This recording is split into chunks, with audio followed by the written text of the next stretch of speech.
So for somebody listening that's experienced what you're talking about, which I think probably a lot of us have, in terms of being like thinking someone else is wrong or has lost it, or they're just not seeing what you're seeing, besides doing vocal transformation work, what would you suggest to address that within yourself?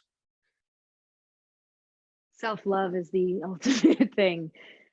And so for me, meditation, it's never been a more important time to take a meditation practice.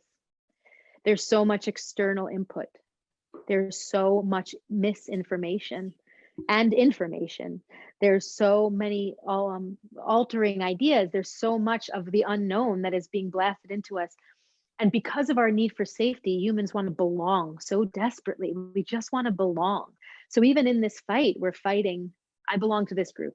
I belong to this group. We belong somewhere. So we feel okay. You know, like I all agree with these people. I belong in something. You belonged the moment you were born. You came into this earth, you belong.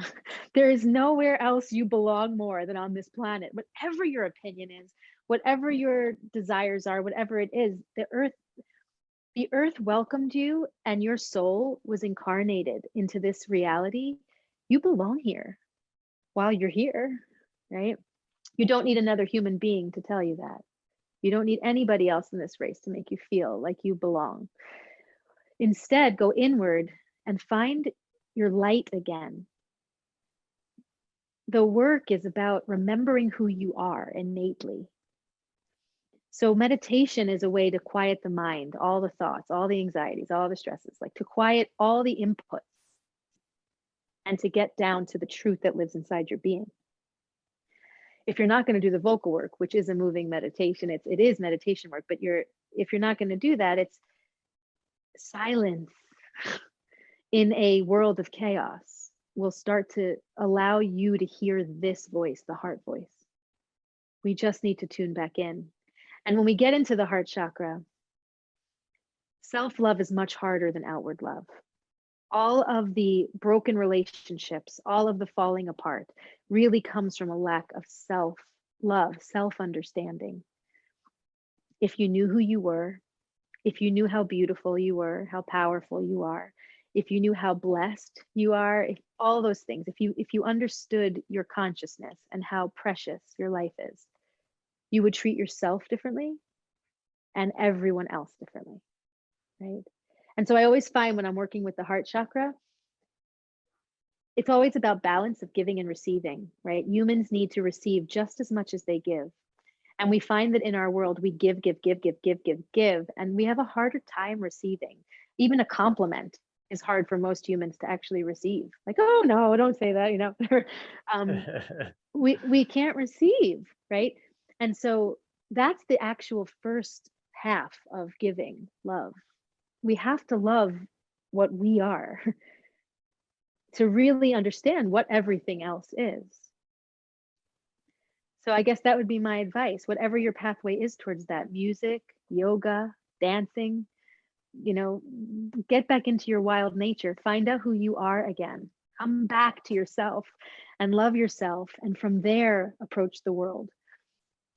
Know how much power you have in your loving center. The ego is strong, and sure, the ego could do a lot and tear a lot down. The heart would never hurt or tear anything down. The heart wants to create in connection. Do you know Satchidananda, Swami Sachi? You know no. Sachi. He was a very well-known Swami in the 70s. He actually did the opening ceremony for Woodstock.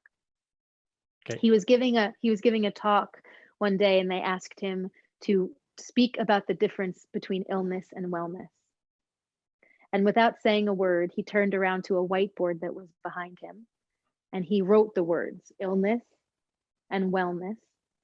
He circled the I, and he circled the we, and he walked off of the stage.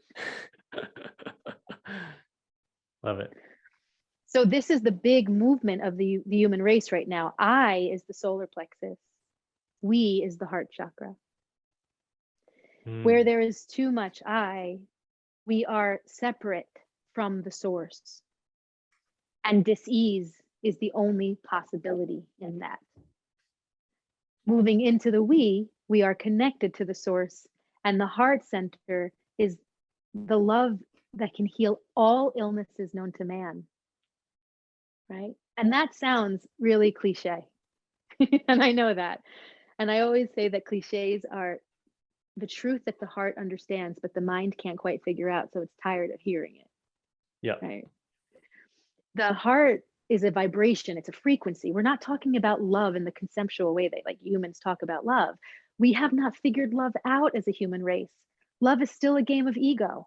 Love is still, what do you do for me? What do I do for you? Does this work out? Like, love is still completely a concept, because we can fall out of love as a human, which is a lie. Love is what it is. Love is life itself. You are that love. If you haven't felt that inside of your embodiment, it's still a battle of your solar plexus and your ego, right? When we get to the heart center, we open up a frequency. That frequency is chi energy. It's what Tai Chi and Qigong are all built around. Chi energy, which is the life force, the pranic life-giving essence. And when you open up that heart chakra, your whole embodiment gets fed in a flow of frequency that moves disease and brings everything back into balance.